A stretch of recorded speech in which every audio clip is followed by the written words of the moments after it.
Rejoignez dès à présent la grande famille des abonnés de votre chaîne Sika TV sur les réseaux sociaux. Sika TV, le vrai visage de l'actualité en Afrique, est en direct et en replay sur YouTube. Abonnez-vous et cliquez sur la cloche de notification pour ne rien rater. Nous sommes également présents sur Facebook et sur Twitter.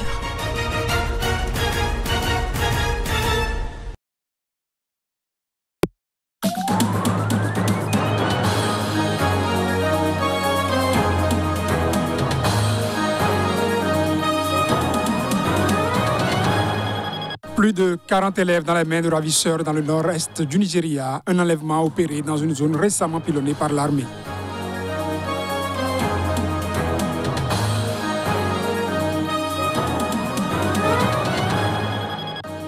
On parle désormais d'au moins 125 civils tués début septembre dans un village de l'Amara en Éthiopie. Le bilan de l'offensive attribué aux rebelles du Tigré s'alourdit.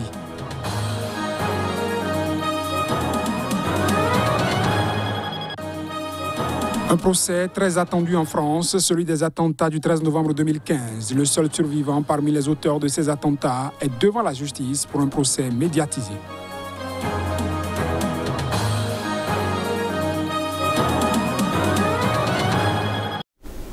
Bonjour à toutes, bonjour à tous, bienvenue à ce journal sur Sika TV.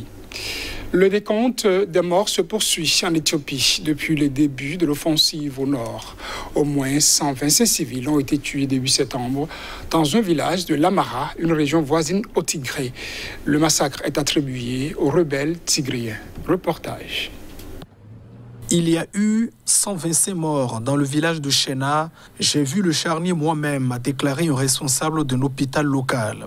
Les habitants cherchent toujours des cadavres dans les environs et le décompte est toujours en cours, a-t-il ajouté.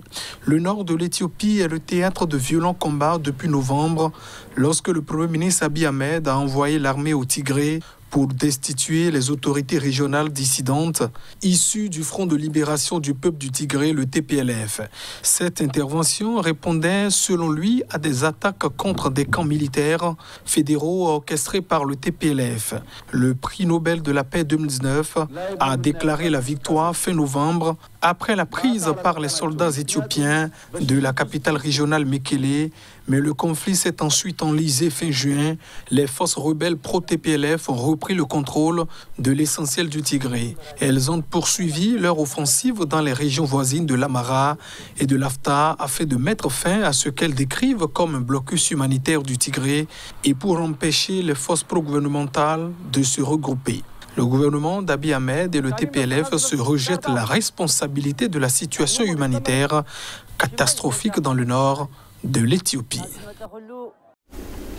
Le Premier ministre somalien Mohamed Roble a estimé mercredi que le président Farmajo entrave l'enquête sur la disparition d'une agente des services de renseignement au cœur d'une vive polémique dans le pays. La famille d'Ikran Tahi accuse l'Agence nationale de renseignement et de sécurité de l'avoir éliminée.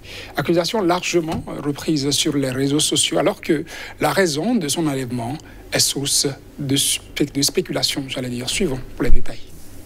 L'affaire Ikran Tahlil, du nom d'une jeune employée du service de cybersécurité de l'Agence nationale de renseignement et de sécurité NISA, enlevée à Mogadiscio le 26 juin, est depuis ce week-end à l'origine d'une nouvelle escalade entre les deux dirigeants dont la rivalité est au centre de la politique somalienne ces derniers mois. Après des semaines de silence autour du sort de son agente, la NISA a affirmé vendredi que selon ses investigations, ses ravisseurs l'avaient remise aux djihadistes Shebab qui l'ont exécutée. Ces derniers ont démenti toute implication. L'affaire est devenue politique samedi lorsque Mohamed Roble a jugé le rapport de la NISA pas convaincant et manquant de preuves et sommé le directeur de l'agence Fahad Yassine, un intime du président Mohamed Abdoulaye Mohamed, dit Farmajo, de fournir un rapport complet dans les 48 heures.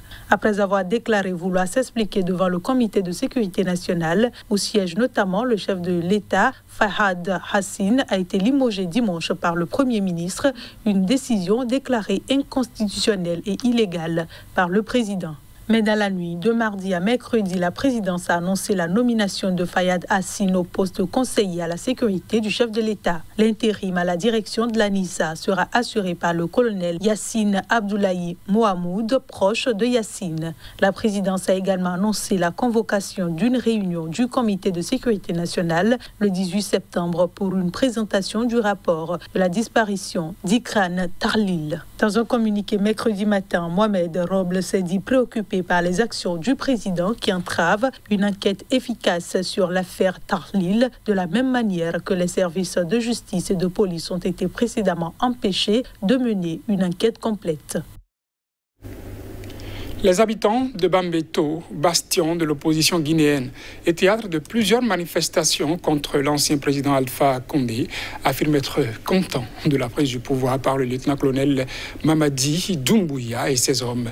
Ils souhaitent une passation pacifique du pouvoir.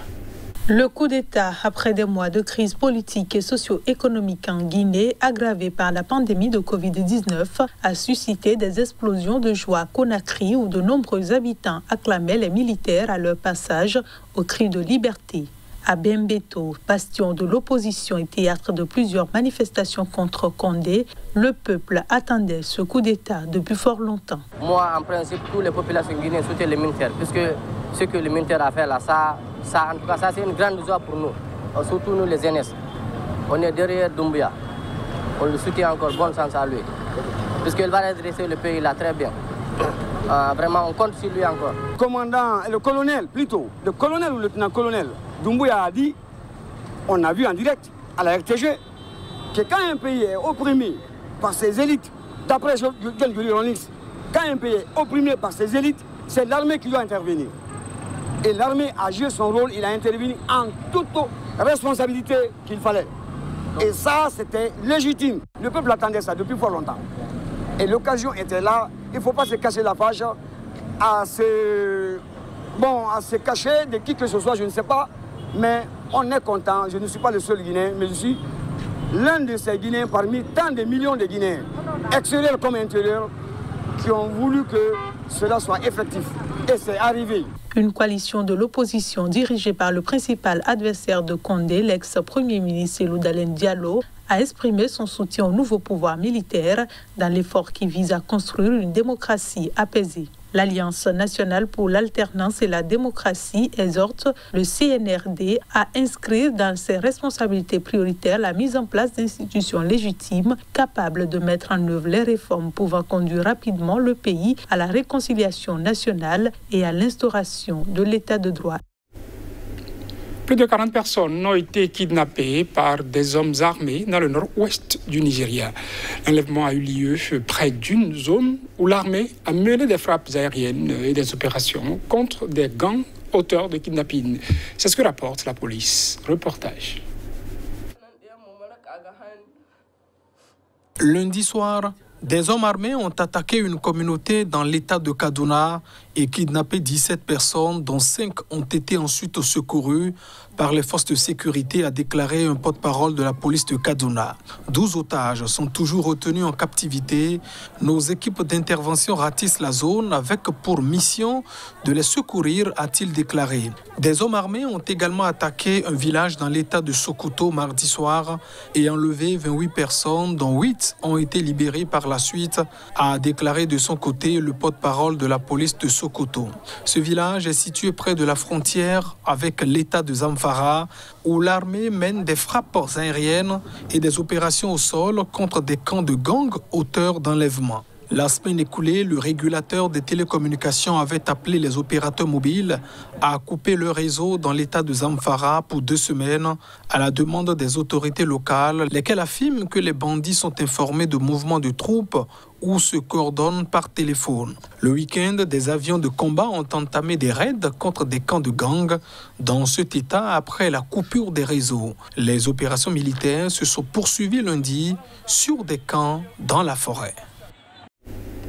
Au Zimbabwe, le gouvernement a annoncé ce mardi qu'il allait contraindre les fonctionnaires, parmi lesquels les enseignants, à démissionner s'ils ne se font pas vacciner. Cette mesure vise à augmenter le nombre de vaccinations dans le pays. Faites-vous vacciner ou démissionner? Voilà ce qu'ordonne le gouvernement zimbabwéen à ses fonctionnaires. Si vous êtes employé par le gouvernement, pour la protection des autres et de ceux que vous servez, faites-vous vacciner, a déclaré le ministre zimbabwéen de la Justice Ziyambi sur une radio locale. Mais si vous voulez faire valoir vos droits à ne pas être vacciné, vous pouvez démissionner, a-t-il ajouté, précisant que cette mesure s'appliquerait aussi aux enseignants. Le Zimbabwe compte environ 300 000 fonctionnaires, dont 100 000 enseignants. Ce pays d'Afrique australe a déjà rendu obligatoire le vaccin pour se rendre sur les marchés, dans les salles de sport, les restaurants et les examens universitaires. Certaines entreprises privées ont également obligé leurs salariés à se faire vacciner.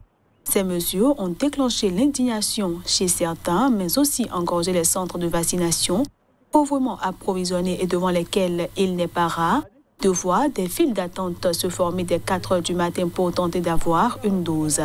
Le congrès des syndicats du Zimbabwe a contesté en août dernier devant la justice la vaccination obligatoire de salariés. À peine plus de 2,7 millions des 15 millions d'habitants du Zimbabwe ont jusqu'ici reçu une première dose de vaccin.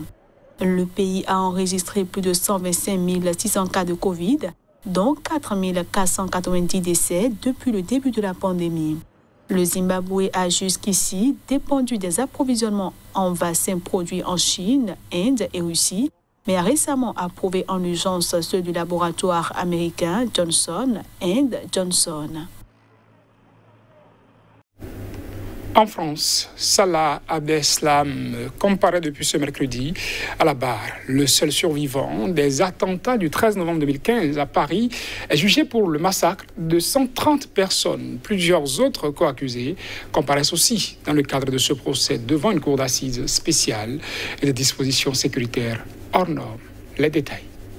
Alors qu'il était invité à décliner son identité à l'ouverture de l'audience, le seul membre encore en vie des commandos téléguidés par le groupe État islamique a déclaré « Tout d'abord, je tiens à témoigner qu'il n'y a pas de divinité à part Allah et que Mohammed est son messager, citant la profession de foi musulmane. » Interrogé ensuite sur sa profession, il a répondu « J'ai délaissé toute profession pour devenir un combattant de l'État islamique. » Des kamikazes au Stade de France, des terrasses de bars et la salle de spectacle du Bataclan mitraillés avec des armes de guerre et le carnage en plein Paris, la justice française a entamé ce mercredi un marathon judiciaire de 9 longs mois qui la fera replonger dans l'horreur des attentats djihadistes du 13 novembre 2015.